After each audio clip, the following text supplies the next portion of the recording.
Fala pessoal, tudo bem com vocês?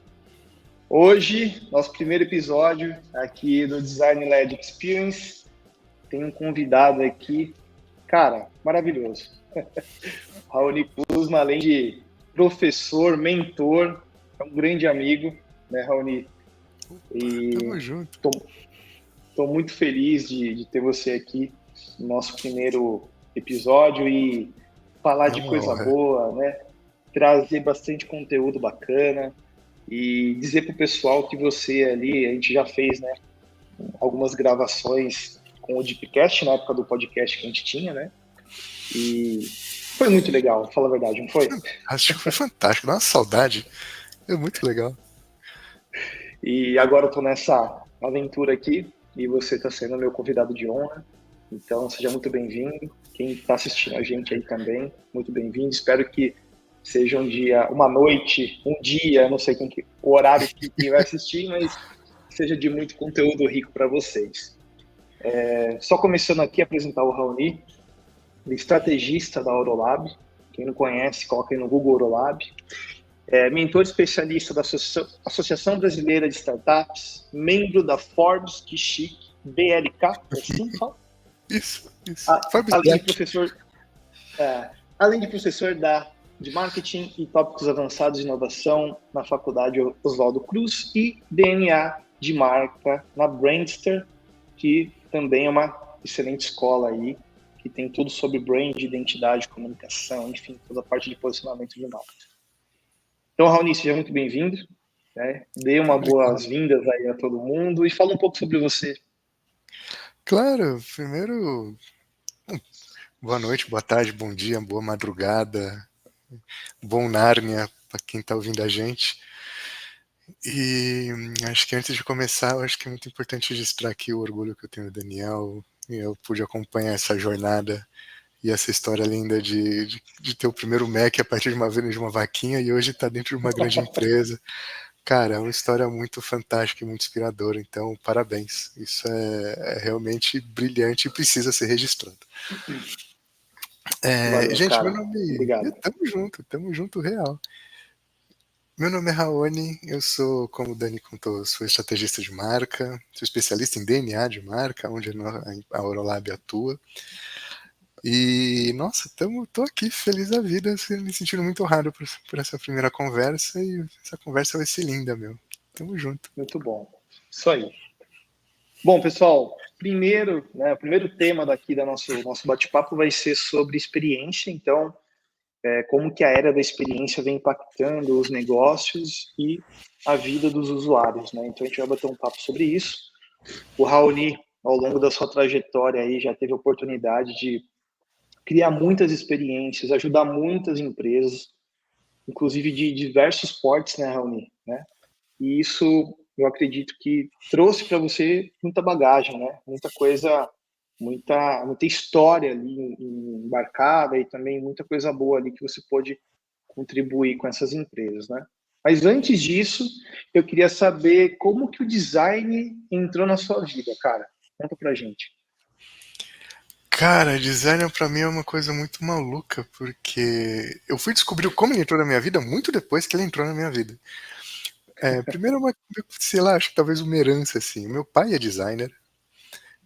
Meu pai é um dos poucos designers de perfume que tem no mundo, assim. Então, ver quando eu era criança o processo de criação que ele tinha, o processo de desenvolver, de criar significado, de criar valor, aquilo marcou muito, assim, pra mim. Eu achei aquilo que foi uma coisa muito interessante e ficou, né? E foi ficando. Aí eu tive a minha primeira experiência como designer quando eu fui estudar design interiores na Pan-Americana. E aí eu entendi para mim foi uma experiência muito incrível porque eu entendi o valor de um bom design, né? Principalmente pensando no ambiente onde a gente constrói uma experiência de lar, que é muito diferente de construir uma experiência de parede, teto e chão. O valor de pensar bem, o valor de entender subjetividades, de entender o que está por trás das coisas.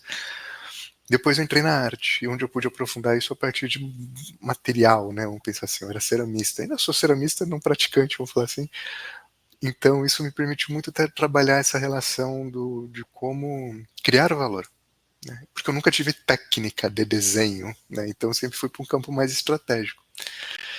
E depois de muito tempo mesmo, que eu estava entendendo que eu gostava muito desse contexto, eu comecei a empreender e entendi que estava precisando criar um processo, né, uma lógica mais metodológica de traduzir cenário, traduzir contexto para gerar algum tipo de valor, para criar um diferencial até para o meu negócio, que não era Orolab na época.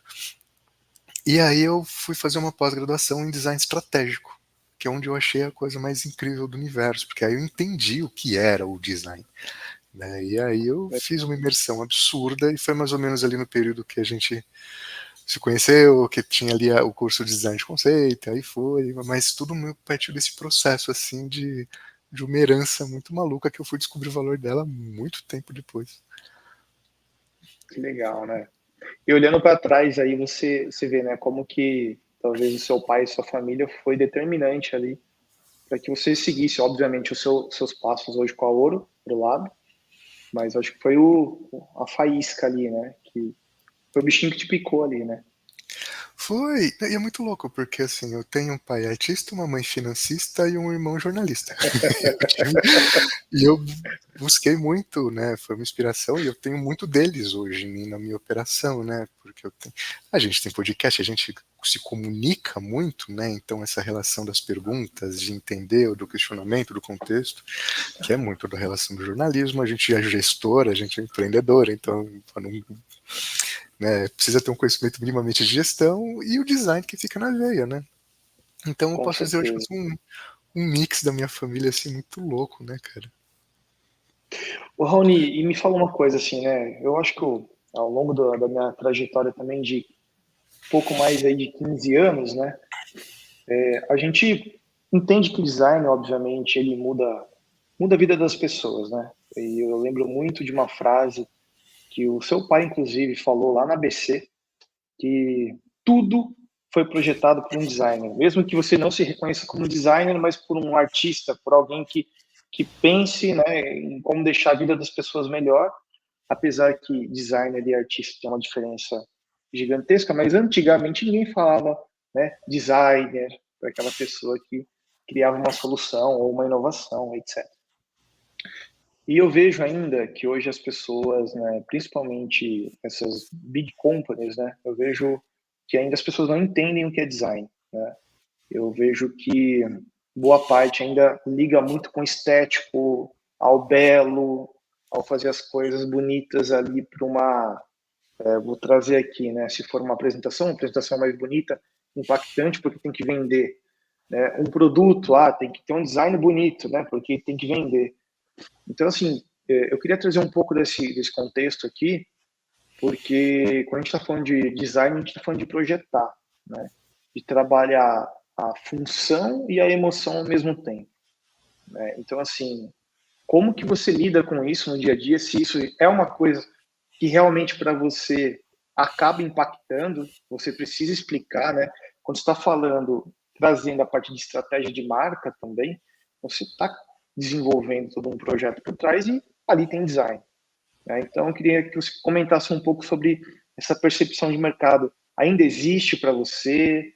Dói isso? Não dói? Como que está, né, no seu dia a dia? Tem uma coisa que eu acho que aí vai muito, acho que da ética do nosso trabalho, né? E é uma coisa que também eu aprendi muito com você nos projetos que a gente fez junto. Que tudo precisa ficar muito transparente, então é nosso papel também ser ali ter uma lógica mais pedagógica, né? De mostrar, olha, isso funciona por causa disso, isso gera isso, para ao final você obter esse resultado. Mas precisa desse processo, precisa deste projeto, né? Precisa desse pensamento para que isso aconteça. Então, quando a gente vai fazer algum tipo de projeto, existe um processo de letramento já do início, desde a primeira conversa até a assinatura do contrato. Porque eu acho que a construção, a gente está num ambiente que eu acho muito esquisito, que é, primeiro, branding, futebol, marketing, comunicação, todo mundo acha que manja pra caramba. Então todo mundo já vem com muita certeza sobre aquilo que a gente faz e propõe, né?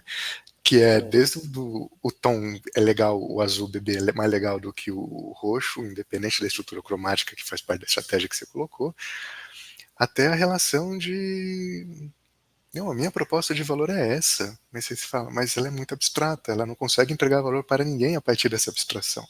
E aí você tem todo um processo de, no começo, já educar, para que a dor não exista no meio, no fim do projeto. E tem uma coisa que eu acho que é interessante, Dani, me corrija se eu estiver errado, tá, cara? Acho que você, vivendo dentro de uma grande empresa agora também, eu acho que tem muita coisa que a gente pode trocar. A gente vive num contexto, acho que, de mercado que está todo mundo nessa relação de tudo precisa ser ágil, tudo precisa ser enxuto, tudo precisa ser alguma coisa.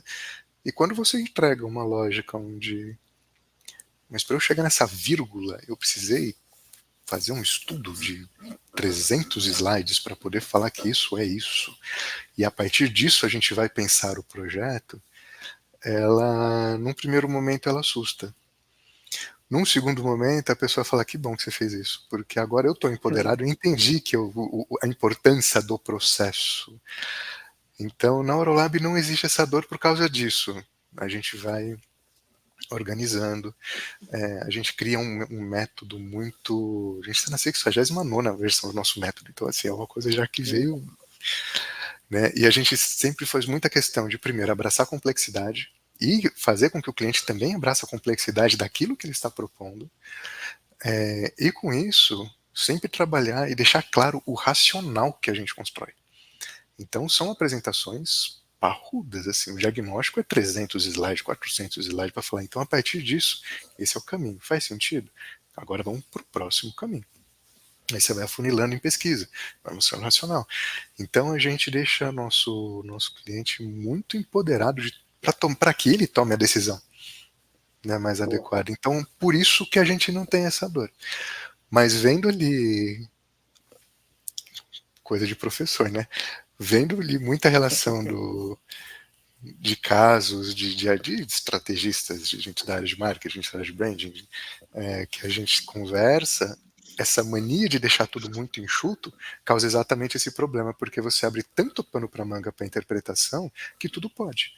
E aí aquela coisa de criar uma estratégia esteticamente bonita, que não diz absolutamente nada, e que num primeiro momento pode até impactar, porque tem um contexto ali do design enquanto belo, vamos pensar assim, de uma organização, de uma diagramação fantástica, de uma apresentação cheia de paixão, coisas que a geração Z adora, mas na prática não diz nada.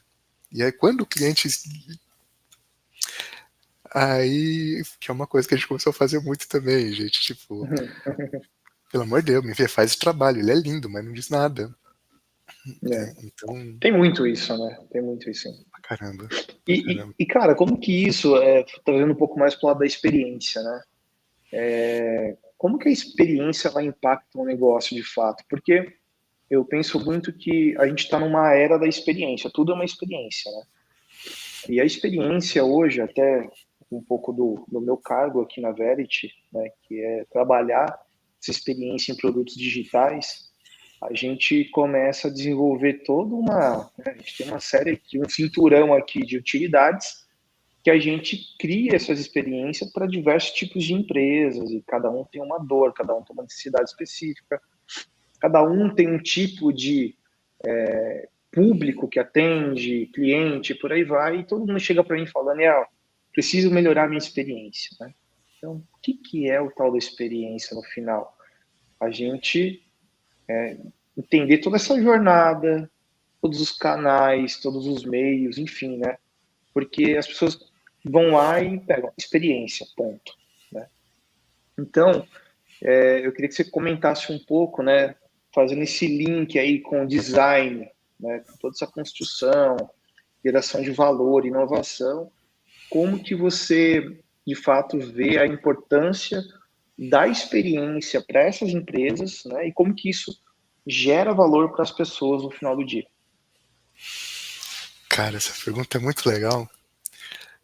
Primeiro dá muito pano pra manga. Então se eu pirar aqui, você me corta, tá? Porque Não, é vamos muito lá, legal. fica à vontade. Porque acho que ela ajuda a gente a desmistificar muita coisa que é hype. E aí vamos começar começo para chegar na experiência, porque no final das contas tudo tem como fim uma experiência, né? Então, imagina, você criou ali, imagina que você criou uma solução que veio de uma suruba do cara do Tesla com o cara do Meta, e aí legal, mas na ponta ninguém percebeu o valor. Acabou a experiência.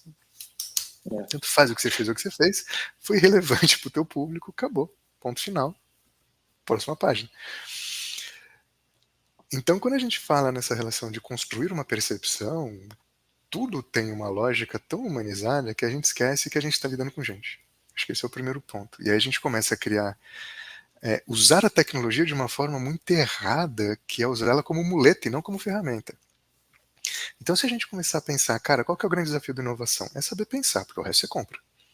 Sabendo pensar, entender contexto, alinhar contexto, traduzir contexto, decodificar símbolos, signos, você fala, cara, então isso vai gerar valor para aquele público, para aquele território, para aquele contexto, então é para isso que eu vou trabalhar, e a partir disso eu vou começar a construir o que tem que ser construído. Né? Então, o grande desafio de inovação é saber pensar. Se a gente pega a inovação, não é nada mais do que uma percepção de valor. De novo, se rolou o surubão lá e todo mundo criou uma porrada de coisa, os caras, 1 bilhão de budget para você fazer, na ponta ninguém me viu valor, Não o que adiantou tá nada. o que tá por trás disso que você fez, cara, tanto faz, ninguém gostou de você, você não é bem-vindo no rolê, acabou. Né? E quando a gente começa a pensar também nessa relação que eu acho que é muito legal da experiência, ela é antes de entender a demanda, é entender o contexto da demanda. E o contexto da demanda é onde as pessoas estão inseridas, o que falta para ela. Né? Porque aí você constrói exatamente essa dinâmica de aonde eu vou criar sentido, aonde eu vou criar valor, e a partir de que, de como, de quando eu vou criar um significado na jornada cotidiana de alguém que é um sujeito que é uma pessoa normal como a gente. Não é uma Legal. persona ideal, eu acho extremamente irritante essa relação de persona ideal, porque na vida o que bate é a vida. Né? A dor de barriga também faz parte da tomada de decisão, então não é só o hábito lindo, bonitinho, né, de viver na Faria Lima. Então, tudo tem na ponta essa relação de construir uma experiência. E por isso que ela é tão valiosa, porque no final das contas, independente do nível de tecnologia que você abarca num projeto, quem vai definir a sua relevância é a percepção de alguém. E, logicamente, quando a gente pensa na experiência de ponta a ponta, a gente consegue minimamente garantir, porque nada é garantido na vida, né, mas minimamente diminuir os riscos pra caramba e garantir, de certa forma ali, que aquela experiência que foi projetada será sentida dentro de um contexto específico.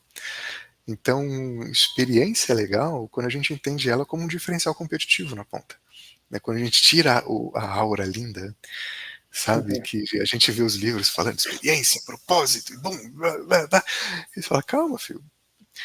Tem uma frase que eu gosto muito de falar para meus clientes, e para as minhas crianças, né, os meus alunos, que, cara, a marca, todo mundo quer ter uma love branding, né? Todo mundo quer ser a próxima Apple. Aí você fala, cara, legal, mas a marca ela só é afetiva se a estratégia for muito efetiva. Se não, ela é só um logo. E logo por logo, né? Tanto faz.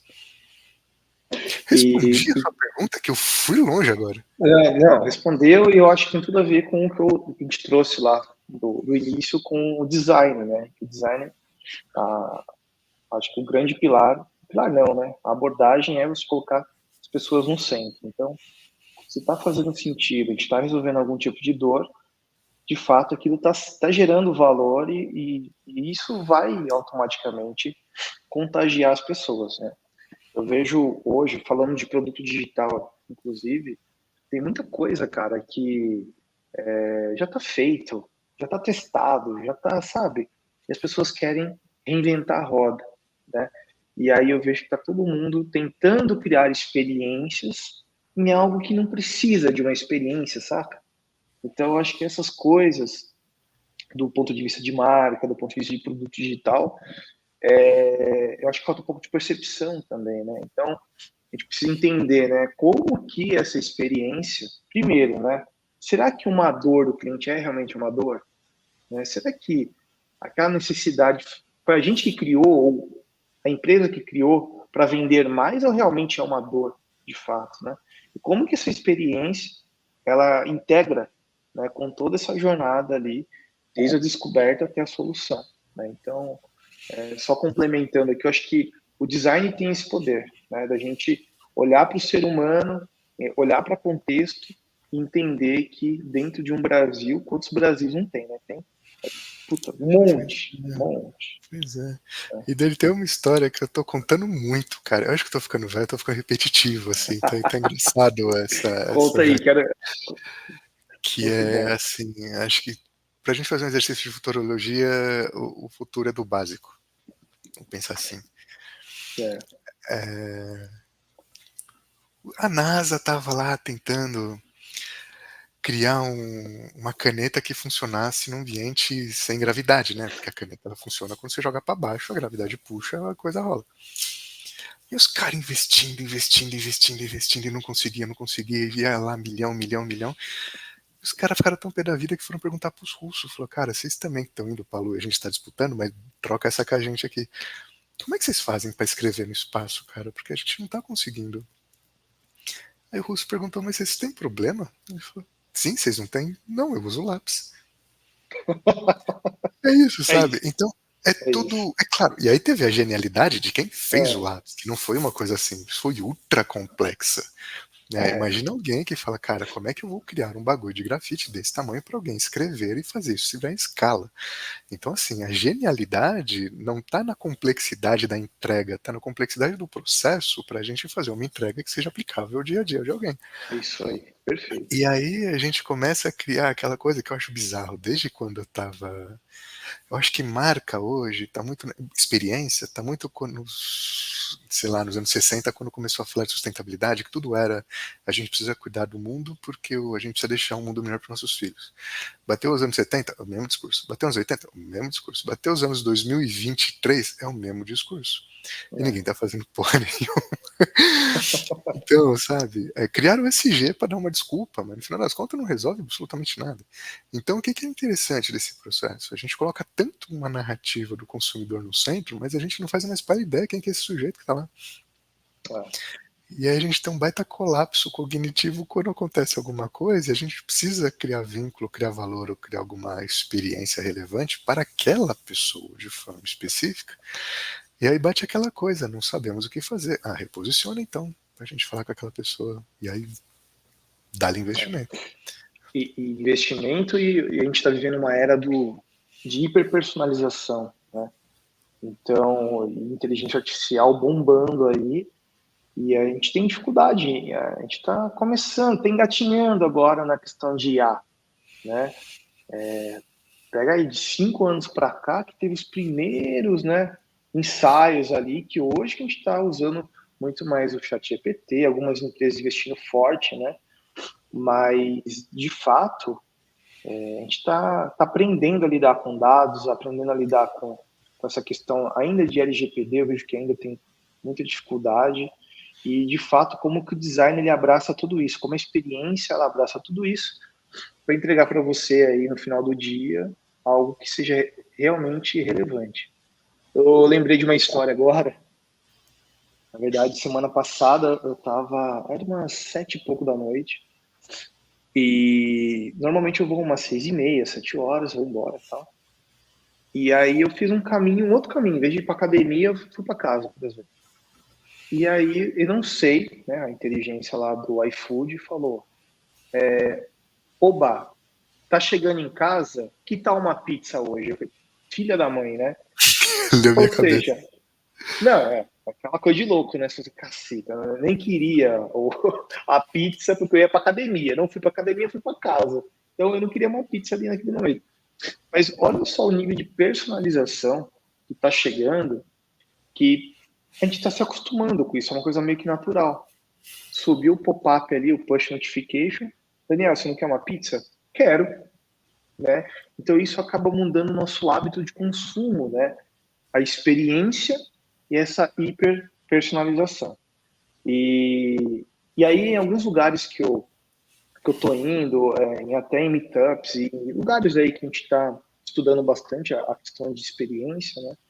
Eu vejo o quanto que as pessoas estão, de fato, preocupadas em criar algo revolucionário a partir de IA, mas ninguém sabe ainda o que fazer, né? Então, de fato, isso, para mim, né, me soa tipo, caramba, a gente estamos aí no meio da galera.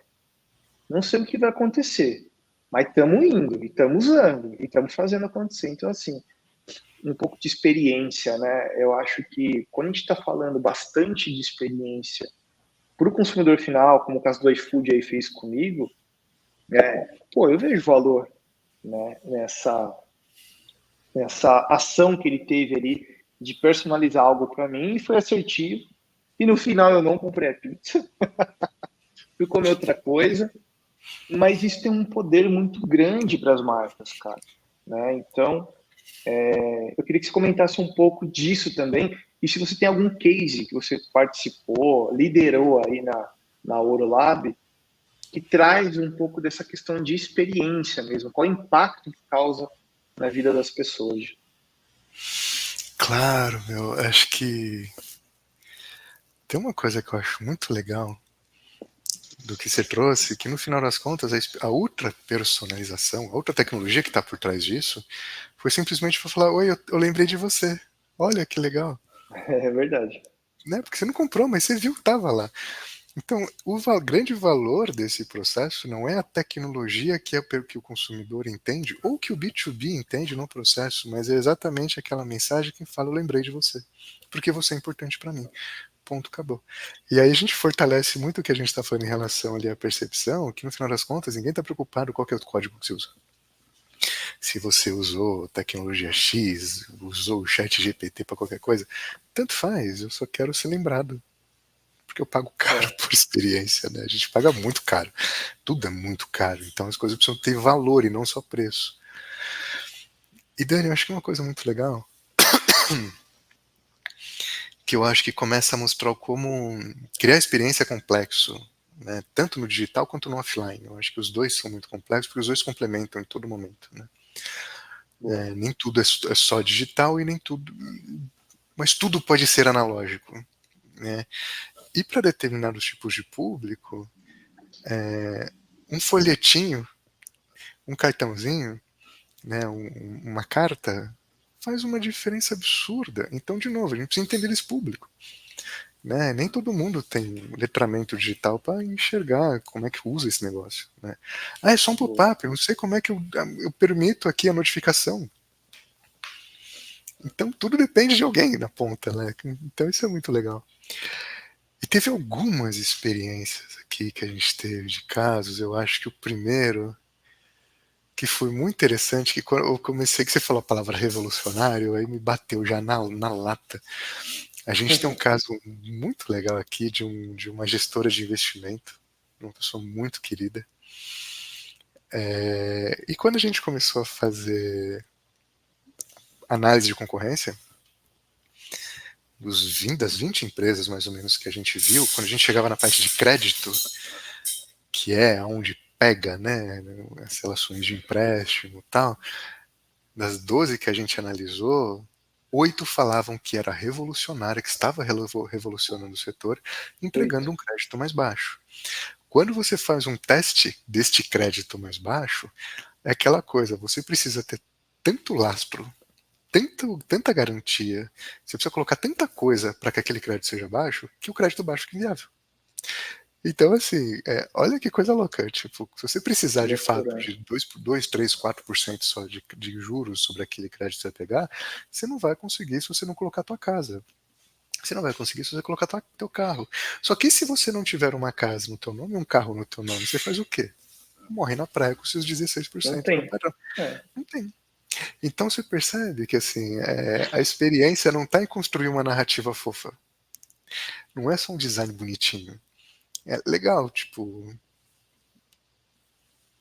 ninguém solucionou o que eu precisava. Prometeram tanto, na hora que eu fui experimentar não tinha nada. Isso para mim foi muito legal, porque foi um primeiro choque de do quão a tecnologia permite uma construção de uma percepção prévia que quando você vai lá viver aquela experiência que está sendo prometida, Cara, é uma questão de 1 ou 2 segundos no máximo, você já fecha o computador, xinga a mãe da pessoa que desenvolveu e vai para outra solução, porque daí você vai no Google e escreve concorrente da empresa tal e vai pesquisando. Então é muito interessante essa relação de como uma narrativa mal feita a partir de uma tecnologia commodity cria uma relação de experiência positiva e negativa num espaço muito curto de tempo. É.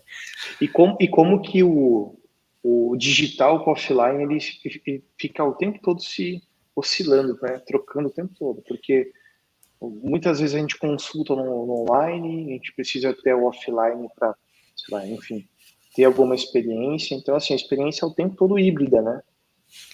Ela é, até no B2B, por exemplo, a gente sempre indica para os nossos clientes da indústria, enfim, B2B, que tenha uma relação humanizada ali no processo de, por exemplo, cara, que vai desde entregar um kit de boas-vindas a partir do momento que a pessoa fechou um contrato, do tipo, agora você faz parte da nossa família, né? Porque a gente está lidando com gente na ponta. Não importa se você é, tipo, cara, vai ter 3 layers, ou você é a ponta de uma cadeia de valor, ou você sempre vai lidar com o cliente do cliente.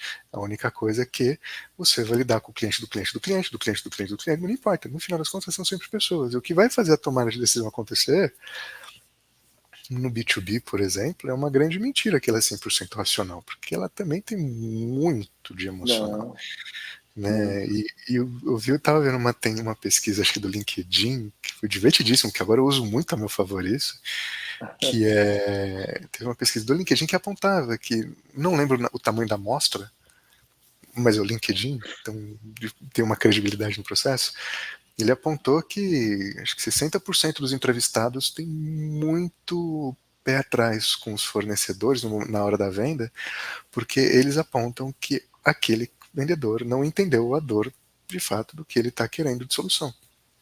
Então o cara só está querendo vomitar produto, não está querendo entender a dor. não.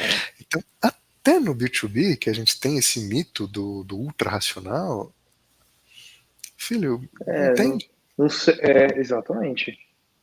Não sei até que ponto que isso é realmente só uma falácia, porque assim, é ser humano no final do dia, de novo. A gente está Exato, falando com gente, né? Não tem jeito. exato. Até O quando a Raoni, gente contrata, né? A gente é B2B não, também quando a total. gente contrata, então. Olha só que loucura, né? Recentemente eu tava trocando de carro, eu tava muito em dúvida em qual carro escolher e tal, e aí eu fui na Jeep, né, ver o Compass. Cara, era meu sonho comprar esse carro e tal, e aí eu percebi que tem aquele momento ali, né, que você entra na concessionária, você é o cliente de ouro ali, né, então você abre a porta para você, o café, o chocolate, e, cara, puta, todos os pontos de contato estão alinhadíssimos, né? E você fala, puta, que lugar incrível. Até o cheiro do lugar. Então, assim, o design sensorial funcionou perfeitamente, né? E aí, cara, fui lá, entrei no carro espetáculo, assim, espetáculo, espetáculo. Mesmo eu não querendo comprar um carro zero, eu fui ver, para conhecer e tal. Cara, fiquei super, assim, foi muito positivo tudo. E aí, uma parte lá do. Daí chegou o vendedor, se apresentou muito educado, bem vestido, fala bem, aquela coisa toda, né? Só que eu já tinha pesquisado o carro 1 milhão de vezes, assisti hoje que 1 milhão de vídeos no YouTube, ou seja, né, eu já estava assim, entendendo mais que o vendedor, se bobear. E mesmo assim fui lá para conhecer e tal. E aí que tem papo de vendedor, né? Escassez ali na venda, até hoje, aquela coisa toda. Aí ele falou, vamos sentar lá na minha mesa, beleza. Sentei na mesa, aí ele falou, ó, eu tenho mais, tipo, 3 unidades, qual cor você quer? Ah, eu quero a preta. Puta, preto só tem uma, hein? Então, assim, já começa uma pressão ali meio que desnecessária, que porra, a gente estuda isso, né? A gente sabe as técnicas de venda, de marca, de experiência, de tudo. Então, eu falei, meu Deus do céu, cara, vai começar a encheção de saco. Tava tudo indo tão bem, né? Tudo indo tão bem que chegou ali e falei, caraca, né, velho? E eu comecei a ficar meio tenso. E aí, o ponto principal foi quando eu tinha meu carro para dar na troca, e eu sei, é do mercado, vai abaixar ali 20%. do valor, enfim, né? Mas mesmo assim eu estava disposto a negociar e a ver. E aí ele jogou, tipo, 40% abaixo. E aí eu falei, cara, prefiro vender na Web Motors em outro lugar, e quando eu tiver o dinheiro eu volto aqui para comprar, né? Na minha cabeça. Mas eu falei assim, cara, não dá, 40% é muito baixo. Aí ele usou uma outra tática, né? Não, mas espera aí, esse carro custa 200, a fábrica já está dando 15% de bônus. 15% não, 15 mil de bônus. Então, ou seja, você já ia perder no seu carro. Tô tacando um pouquinho a menos, mas eu tô te dando mais desconto. Daí eu falei assim, gente, não é possível. Já comecei a ficar nervoso, aquela coisa toda, não, não, não, não. Aí saí de lá super frustrado e vim embora, né? E aí eu falei assim, poxa, né? O que faltou de sensibilidade ali? Não é o fato dele dar um bônus e etc e tal, foi que, pô, o meu bem ele tem um valor, cara, né? Então, assim, para mim, eu não estava disposto a baixar mais do que os 20% de FIP, que já é baixo, né? E ele não teve essa sensibilidade, usou todas as técnicas de venda, e aí, beleza, fui embora chateado. O que aconteceu? Pegou aqui, o cara ainda vem no digital. Aí tem o quê? NPS, tem um monte de coisa que, né? Eu recebi já uma notificação no WhatsApp. Que nota você dá para o vendedor? Como foi sua experiência com a marca? Como foi sua experiência? Eu mandei lá a verdade, né? Aí na hora, eu acho que já avisa o vendedor, o supervisor, o coordenador, enfim. O cara me ligou. Cara, eu não tava afim de falar com ele. Então, assim, cara, você entende que a experiência, ela também tem o timing de acontecer. Se ele me liga depois de 2 dias, talvez, eu até atenderia, ou, sei lá, à noite, né? E falaria para ele tudo que eu tava sentindo ali. Mas, cara, parece que nem um momento ali de eu ir para casa, pensar um pouco, nem isso foi respeitado, né? Eu atendi o cara, falei, puta, cara, daí inventei desculpa e tal. Conclusão, vendi meu carro particular. Eu tinha todas as, vou chamar, com mais dinheiro em caixa, eu poderia voltar lá e fechar com ele, né? Mas eu não fechei, cara, porque a experiência foi muito ruim, vamos chamar assim. Eu fui em outro lugar e fechei em outro lugar. Então, cara, tô trazendo aqui só roubando um pouco o tempo, Mas que isso? porque no final tudo é experiência, seja no digital, seja no offline. E, e essa questão que você falou aí de tem que gostar de gente, tem que entender contexto e tudo mais, eu fico pensando, né, o quanto que isso não incomoda, o quanto que eles perdem de faturamento mesmo, valor, no dia a dia, porque tem ali uma estratégia errada, né? Ou uma ansiedade grande que, puta, deu certo com vários, então vou usar a mesma técnica, né, para conseguir chegar no meu objetivo final. Então eu só lembrei um pouco dessa questão da Jeep aí, porque comprei o Jeep, né, beleza, tá lá em casa, mas não comprei com ele, né, então onde que está o limite, né? Como que alguém construiu aquela jornada ou treinamentos, né? E entregou para o vendedor daquele jeito. E aí, pior, né, cara? Daí tem os canais digitais que viram, obviamente, uma jornada ali, um fluxo que é automatizado. Então, o cara é obrigado a apertar um botão falando que me atendeu, daí eu já recebo um NPS, e aí o cara me liga. Cara, sabe, tipo, você fica meio. Será que tá certo isso, né?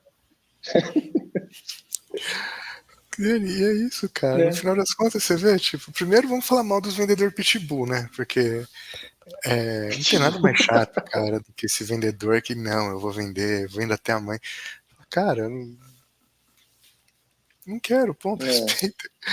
Né? E aí, Dani, você vê uma relação de reputação que eu acho interessante, e eu acho que isso cria também um espaço para a gente poder falar da importância da gente ser tão cauteloso da forma que a gente é nos processos que a gente trabalha, que é uma coisa é uma marca Jeep que tem uma reputação absurda que vai para além de um ponto de contato, né? Mas nem toda marca é Jeep, né? Se essa experiência fosse com um restaurante, com um cosmético, com uma coisa mais cotidiana, provavelmente você ia virar as costas e ir embora e colocar um grande F ali para aquela marca. Então é muito legal isso, de como reputação e experiência, elas andam muito lado a lado, assim, é muito interessante. Demais. E por isso que a gente é tão paranoico com os nossos processos de trabalho, né? Tudo tem que estar alinhadinho, puxa, coisa de prazo. E já vira uma coisa louca, porque no final das contas é a experiência, a jornada que você está construindo ali para algo que vai ser transformado. Então é tudo muito cauteloso, sabe? Eu acho que é mais legal você tomar um não, esperar e em algum momento aquilo virar assim, mas você perde a venda, do que você perder a pessoa daquele ponto e aquela pessoa olhar pra você e falar, cara, não quero nem olhar na tua cara. É uma questão de CAC, né? Qual que é mais caro, né? Tipo, recuperar alguém que te odeia ou respeitar alguém que tá falando, me dê um espaço.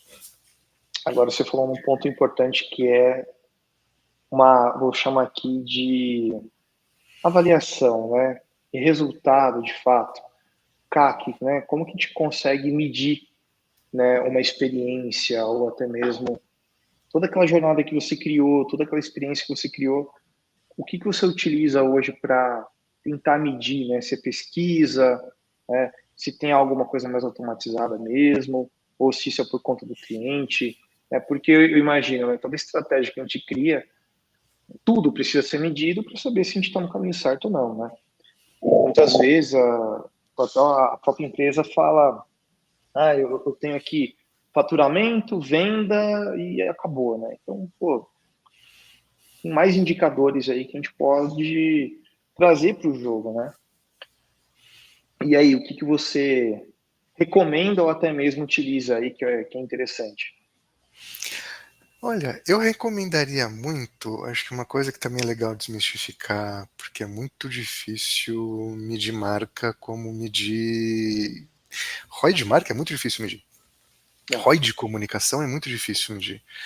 Então, eu acho que uma coisa básica é a gente pensar uma relação de linha temporal, por exemplo, né? Como é que era a vida do negócio antes de um reposicionamento, de uma estratégia desenvolvida, e qual resultado ela deu após o lançamento que ela tem, né? Então, a gente sempre indica esse mais básico, né? Porque, por exemplo, a gente trabalha muito com pequena e média empresa, que é um nicho que a gente adora trabalhar.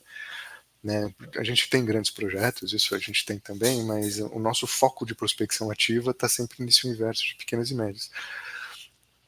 Então a gente não consegue chegar para uma pequena ou média empresa onde o nível de decisão já é ultra concentrado e falar, a partir de agora você também vai colocar aqui um BI, vai investir em tecnologia, que a coisa começa a ficar inviabilizável, vamos falar assim, enquanto processo. Então a gente é muito pé no chão e a gente tenta achar esses indicadores mais analógicos no sentido de não precisa abarcar uma tecnologia épica, o que precisa é monitorar, né? Um indicador ali entendeu, puxa, olha, aumentou o seu fluxo de pedido, temos um ponto muito positivo. Aumentou a contratação? Temos um ponto muito positivo, né? Então a gente vai sempre para esse básico, porque também ele é mais fácil de ser monitorado, né, do que a gente ter um cientista de dado para ler uma grande tecnologia que às vezes aquela empresa não tem suporte para isso. Diferente de grande empresa, Legal. né? Diferente de grande empresa, você coloca, cara, põe uns analytics Assim, doidos aí, você coloca, né? Mas no dia a dia de uma pequena e assim, média é mais difícil. é. E é um desafio mesmo, né? Medir, né, todo um retorno de investimento de marca, até de produto mesmo digital, é difícil, né? Você tem muitas variáveis ali e tem uma questão de maturidade da empresa também, viu, Rony? Nem sempre a empresa é orientada a dados, né? A indicador, de fato. Então fica um pouco lá na sensação, né? Tipo, putz, será que tá indo bem? Ah, tá indo bem. Né? Ah, a rede social tá bombando. Então tá indo bem. Quantos downloads teve ali daquele aplicativo, né? Então tem muitas métricas que a gente pode analisar e trazer realmente ali indicadores para tomada de decisão mais assertiva, né? De fato. Isso. E a E gente sempre indica, articula com a dinâmica. Melhor indicador do universo é a conta, é o financeiro. Tá é, girando? Deu bom. Ponto. é, boa. Cara, uma pergunta importante aqui que me ocorreu foi a questão, a gente está falando de experiência, design e tal, mas quando que, de fato, né, uma empresa que investe em experiência, em design, em estratégia, né, na sua opinião, quais são os ganhos comparado àquela que não investe ou que não vê valor? Porque normalmente, às vezes, ele tem um produto tão bom ali, que é uma bala de prata, que ele acha que não precisa, né, investir em tudo isso. E a gente viu que da pandemia para cá, né, o que você tinha ali que era ouro, muitas vezes derreteu, né? E empresas bem posicionadas que não investiram também em tecnologia e não se posicionaram adequadamente também acabou indo por água abaixo, né? Então, cara, eu queria que você trouxesse para a gente aí qual que é a diferença realmente de quem investe em design, em experiência, quais os ganhos que tem contra aquela que não se importa tanto e acha que um bom produto, um bom serviço salva tudo. Cara, fantástico. Porque no final das contas é tornar a marca mais competitiva, ponto final. Assim, isso cria resultado na ponta. Isso eu acho uma coisa muito importante. Claro que se a gente analisa num viés social, vamos pensar assim, tem aquela marca que vai bombar vendendo biscoito de baixíssima qualidade, porque aquele público é o que ele acessa. Então o cara não está nem necessariamente preocupado com a qualidade, vai ficar com design mais ou menos comparável à concorrência, só para manter ali uma linearidade de categoria. Né? Então, mas quando a gente sai desse universo da necessidade, a experiência faz toda a diferença. Porque se a gente traduz o marketing em o marketês, e o divertido de trabalhar com conceito é que, tipo, você olha pro Kotler e você fala, não, você não falou direito o que você tinha que falar. Cara, marketing, tudo que a gente faz, no final das contas, é transformar preço em valor. Desmistifica. Tirar a hora do rolê é transformar preço em valor. Né? O preço você disputa centavos, o valor você disputa investimento. Então é uma outra percepção de dinâmica, né, que a gente vai trabalhar. Totalmente. E aí tem uma coisa que é legal, Dani, que eu acho que é a importância, por exemplo, da gente entender o que está por trás do dado, né, o que está por trás da tendência, porque tendência não, é um exercício interessante de abstração para uma lógica de futurologia, mas não condiz com a realidade na ponta. Né? A realidade condiz com a realidade. Se a gente pega, por exemplo, porque isso afeta a experiência, tá? Estou trazendo isso porque eu acho que é uma lógica interessante Claro. para a gente pensar o valor de entender de forma mais profunda aquilo que está sendo posto. E o valor de pensar bem. Se a gente pega as tendências, por exemplo, no mercado de cosmético, que já está começando a se integrar com bem-estar, que está já integrando um pouquinho mais com saúde, a gente está numa onda de integralidade que é muito interessante. Então eu preciso estar bem para minha pele estar boa para o produto fazer efeito. Senão o que Fazer acontece? sentido. Eu passo shampoo fantástico, mas o meu cabelo quebra porque eu estou estressado, eu estou com problema de hormônio da espinha. Então se entendeu depois de alguns milhares de anos que a gente é um organismo dominado por hormônios, né? Então, e por emoção, e atravessado por uma sociedade que ela é avessa à vida da hora que você acorda, da hora que você dorme. Então, isso afeta todo o processo.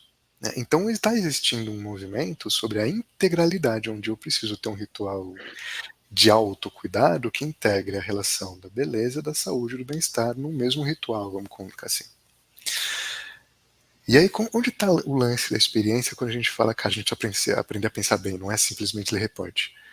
Se eu leio o reporte, eu falo, nossa, que lindo, então eu vou criar um negocinho, uma balinha, e já criaram um monte dessas, uma balinha que a pessoa come, tem ali um colágeno para ajudar no negócio da pele, tem ali uns nutrientes para ficar com a pele legal, e uns nutrientes para o cabelo, então eu tenho uma solução completa. Você fala, cara, que coisa idiota.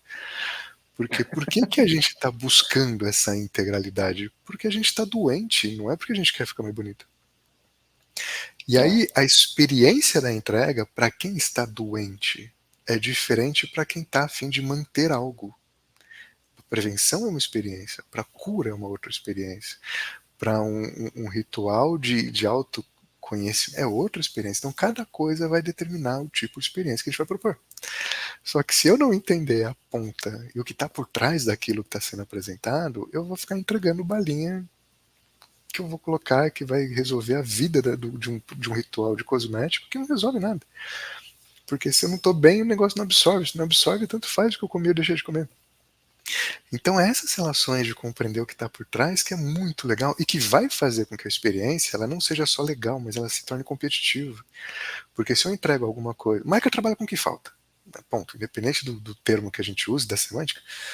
Mas se eu entendo aquela dor, aquilo que falta, eu entrego aquilo que falta com uma segurança, com uma credibilidade, com um valor que cria um significado e uma experiência bacana, cara, eu criei um contorno e uma blindagem em relação a esse vínculo que eu vou criar com o meu consumidor, com o meu cliente, que é inquebrável quase. Só se a gente fizer muito trabalho, né? Só se a gente for muito bom para quebrar as coisas.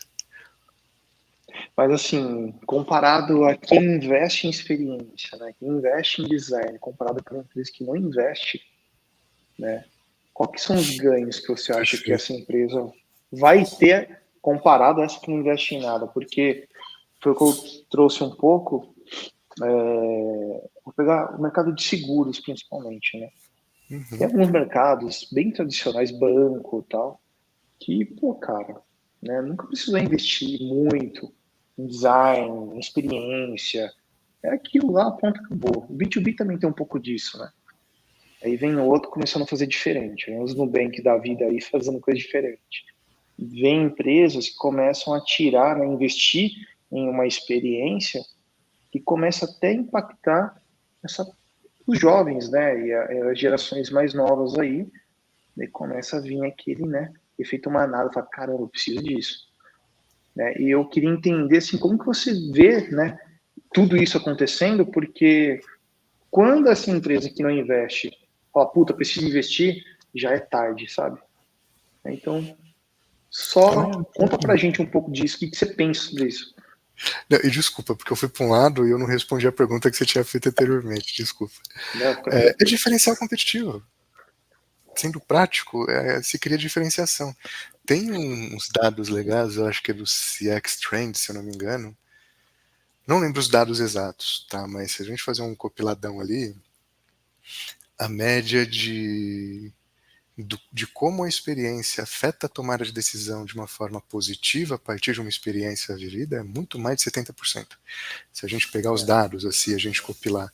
Então, quando a gente fala de diferenciação competitiva, é de fato o dinheiro no bolso. Né? Então, a marca com uma construção de experiência relevante, ela cria resultado financeiro. Ponto.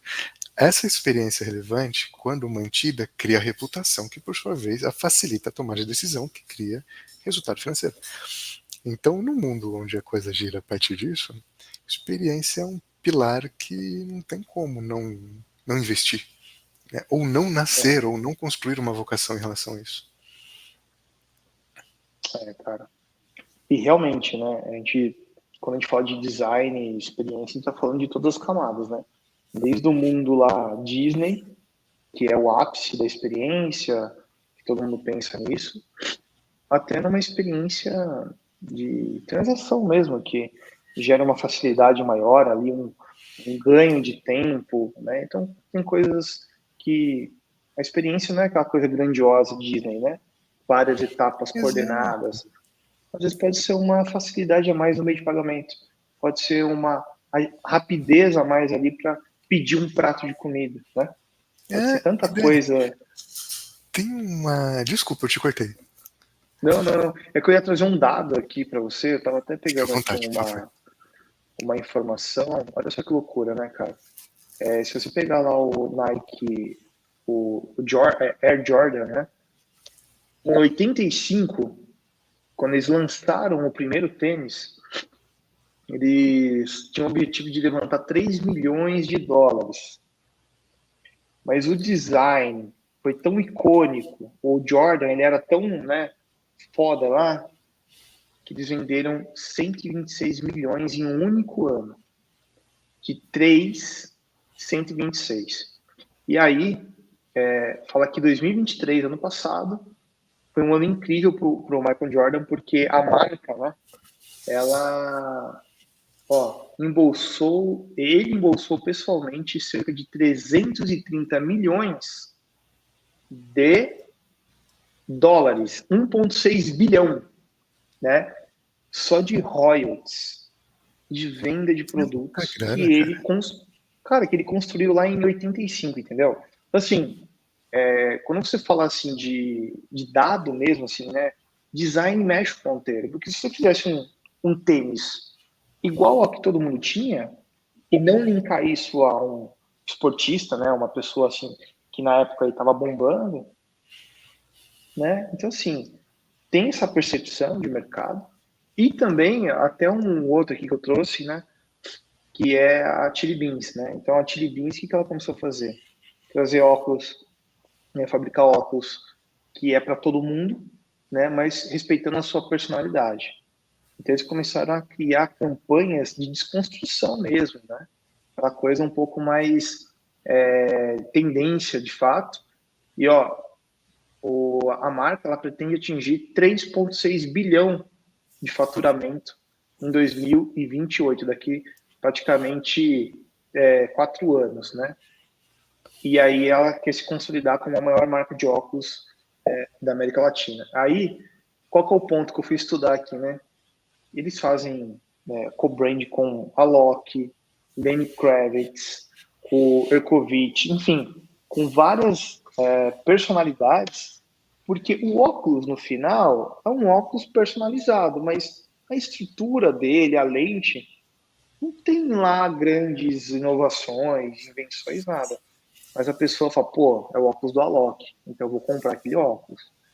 Né? Então, assim, olha o poder do design também embutido, tanto em todo o processo, né? Porque se ele também não tem nenhuma personalização no óculos, né, e falar, é do Alok, o cara fala, tá bom, beleza, né? Não tem nada de Alok aqui. Mas ele cria toda uma estratégia, toda uma experiência que, puta, eu quero isso. Né? Então, ele cria o desejo nas pessoas, né? E eu acho que isso é muito legal, só fechar aqui, que eu falo bastante também. Mas, cara, eu gosto muito de Fórmula 1, né? Aí você olha lá os pilotos entrando no boxe e tal, eles estão com um óculos lá da Oakley, da Ray-Ban. E aí outro dia eu vi um óculos, cara, falei, caraca, que lindo esse óculos. Deixa eu ver quanto custa, da Ferrari. Eu entrei lá no site da Ray-Ban, tava lá, assinado por Ferrari, não sei o que, tal, quase 2,5 pau um óculos, né? Eu falei, caraca, 2,5 pau. Né? Mas tem público para todos os, né? Todos os produtos e marcas, enfim. Mas tinha um óculos muito parecido com um daquele, da própria Ray-Ban, por R$ 850. Né? Então você vê o poder da marca, o poder daquele design, né? Como que aquilo impacta realmente, né? A vida das pessoas, de fato. E aí você quer uma coisa assinada, exclusiva, você vai pagar mais. E aí você vê a caixa, né? A caixa do óculos era toda imitava fibra de carbono, aquela coisa Fórmula 1 mesmo. Então você vê que tem toda uma experiência do início ao fim, mas ela é muito consistente, né, cara? Então, muito legal. Ideia, Auri, pra você ter uma ideia. Só contar uma história rápida aqui, que eu acho que não, eu tô conseguiu preocupado dar. com o tempo aí com você, só isso. Ah, não, aqui tá tão legal. Eu tenho reunião só amanhã. E que é muito legal. A primeira vez que eu vi sobre o termo da economia da experiência foi no turismo. Falando aí em 2014, coisa do tipo, 2013 ali.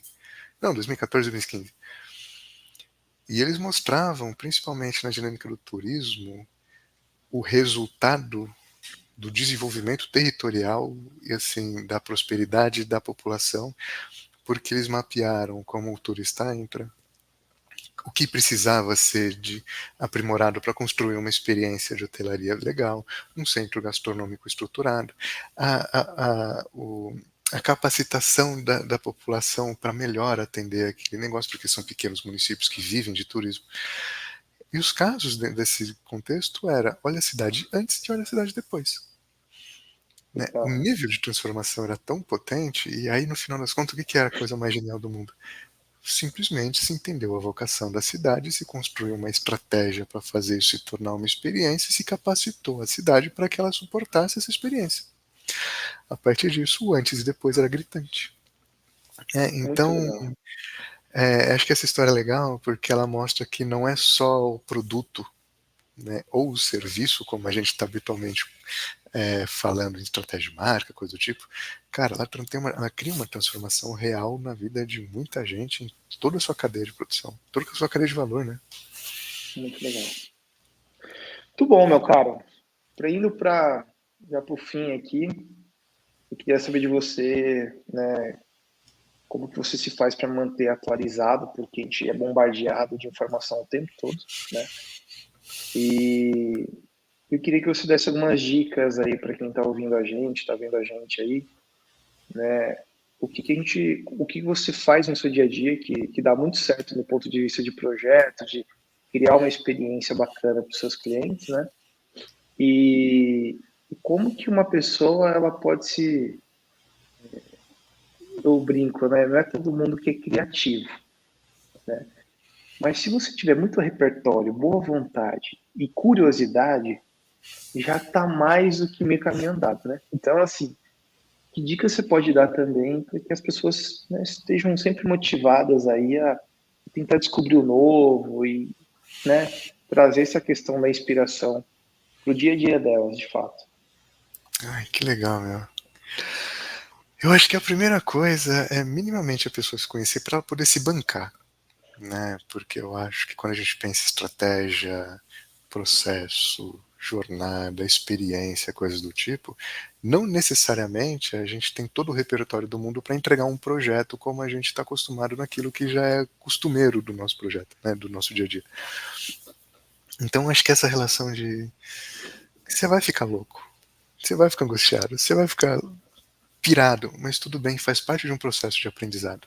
Né? Então acho que essa é uma coisa que ela é real, não necessariamente bacana, gostosa, inspiradora. Mas isso ajuda muito a gente construir uma lógica de repertório que faça com que a nossa jornada permita que a gente sempre esteja uma versão, né? Não necessariamente melhor, porque isso também, enfim, é uma semântica meio esquisita nessa coisa de ser melhor sempre, mas mais maduro. Né? Então você pega projeto, às vezes, que ele começa.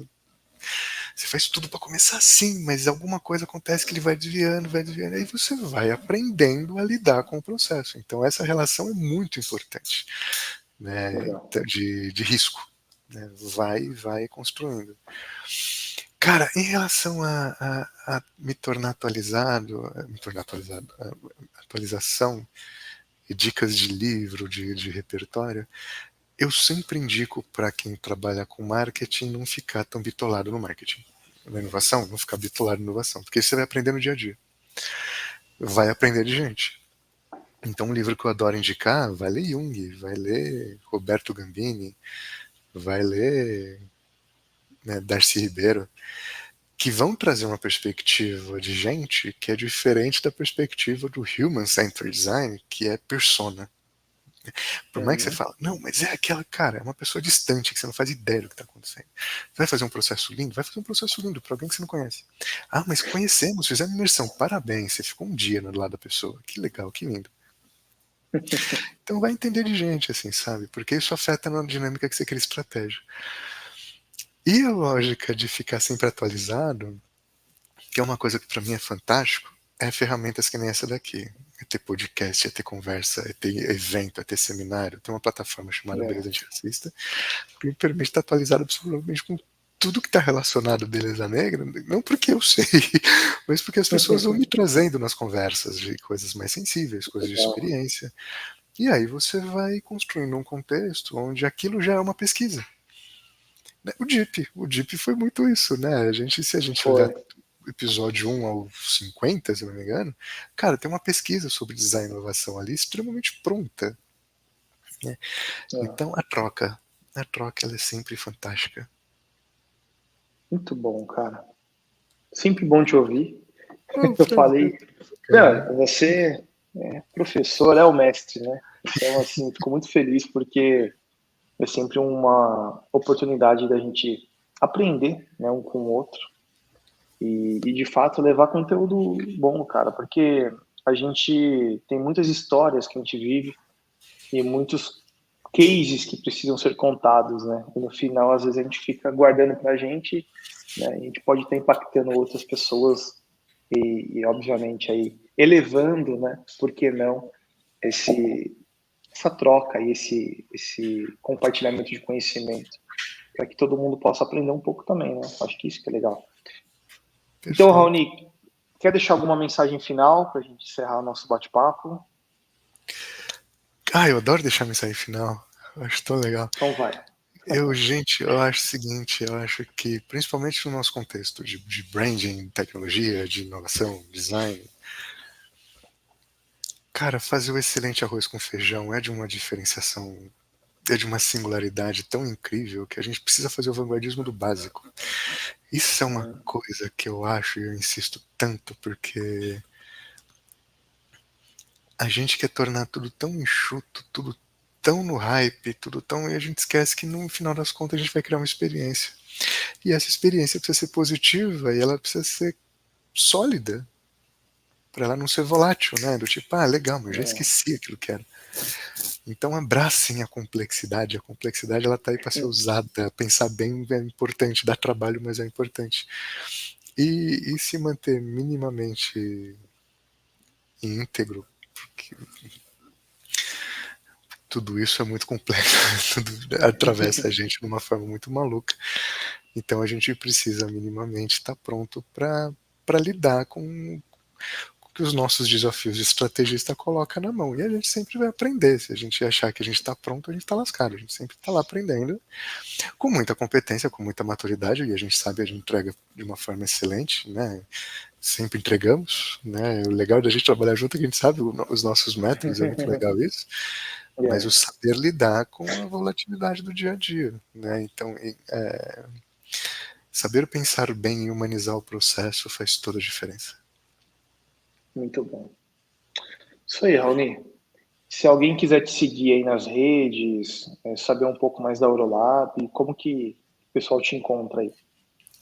Gente, eu sou baixo, minha criatividade para rede social é muito baixa. Então, se escreverem Raoni Kuzma, todas as redes sociais estarão Raoni Kuzma. Você vai Tá? encontrar.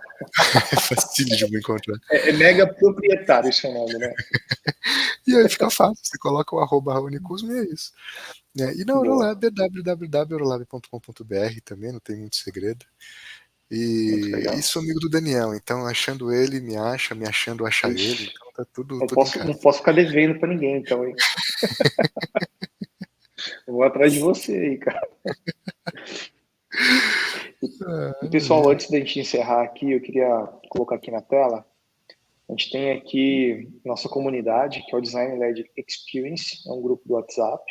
Então, a gente compartilha muita coisa boa lá dentro, né? Cursos, vídeos como esse, podcasts, toda informação, né, que a gente tem ali acesso ao dia a dia, a gente coloca lá, mas como objetivo da gente compartilhar conteúdo bom, né, e fazer com que a comunidade cresça e a gente consiga aprender um com o outro aí. Então, quem quiser também acessar aqui, eu vou colocar o link aqui embaixo, e também aqui as minhas redes sociais, né, do LinkedIn e do Instagram.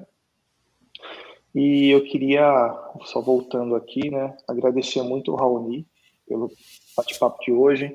Como eu falei, sempre, né, uma oportunidade da gente aprender.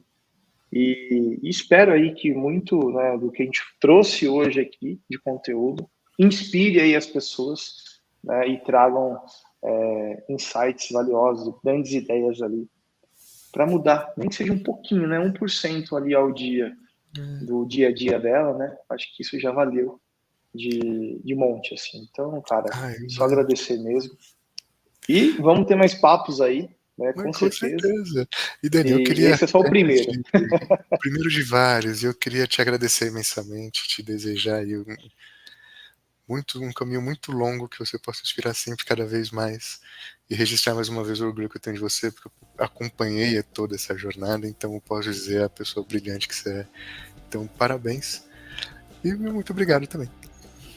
Valeu. Obrigado, Raoni. Tchau, tchau, Tamo junto. gente. Até a próxima aí.